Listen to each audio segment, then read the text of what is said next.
Subject matter. 3 choices. Do you believe in the Big Bang Theory, where all of these things came together, blew up, and then we formed this universe?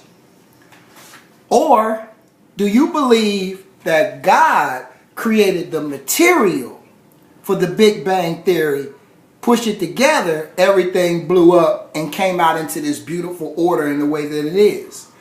Or do you just believe that God just created everything without the Big Bang Theory? Earth, Mars, Saturn, universe, everything just was created just by him, bow, outside of the Big Bang Theory.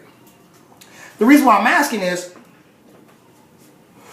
outside of the Big Bang Theory that God had nothing to do with, then whatever I'm about to say to you probably ain't going to make no sense. It don't make no difference. However, if you believe that God did the chemicals, put the Big Bang Theory together, bow, and we got it, or God created everything, then the conversation is for you.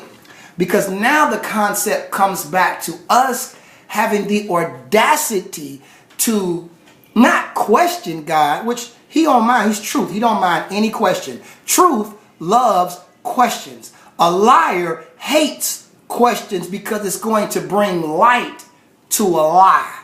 And lie don't like light. So ask God anything. I'm telling you right now, my Father, our Father, does not mind and loves any question that you have. However, this discussion was with me and G Soul, and this was the conversation that actually went down.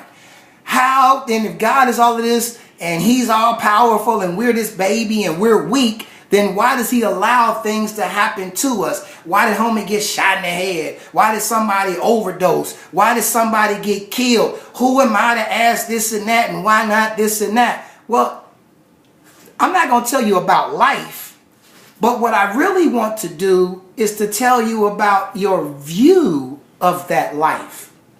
And hopefully this enlightenment can make some sense on you to a so-called problem we've been having forever. If God is there, then why did he let this and why did he happen?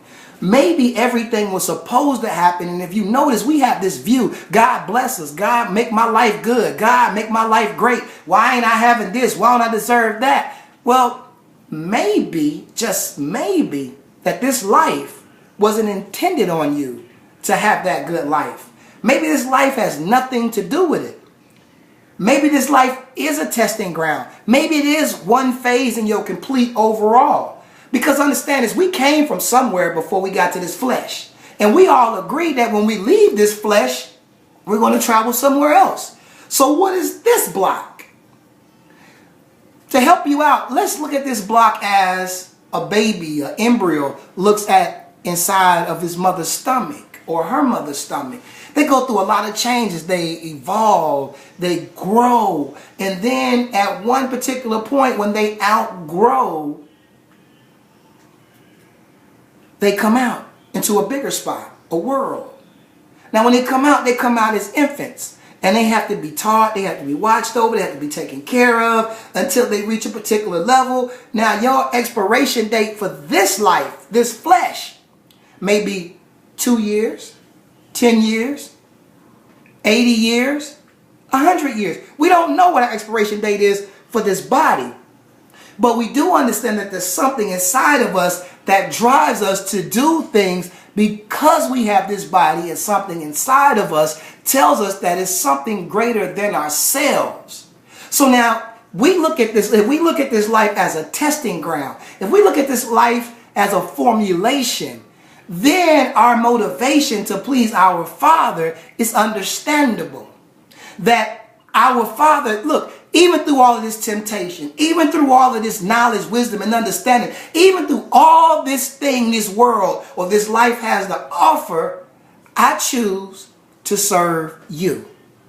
Why do I choose to serve you? Because I get something out of it. I get your respect. I get your rewards. I get your blessings. I get your grace. So when do you expect all those things to pay off? Do you expect them to pay off monetarily and physically here, that we receive all our rewards? Or does it build up, and when we leave this planet, this body, this atmosphere, ching, ching, ching, ching, ching, ching, ching, The reality of it, that makes more sense than anything else you ever heard if you got any type of sense in your mind. So stop looking at this world like it's your playground, like it's your fortress, like it's your life, like it's your everything, like it's your payoff. Because it's not. It's your trial. It's your tribulations. And no, I'm not telling you live like a slave. I'm telling you live like a child of God. Should put that on YouTube. This right here. Well, I think that's the start of it. Okay, we're going to go with that. DesirateTheBomb.com. We out. Part 2 coming later. I'll let you know.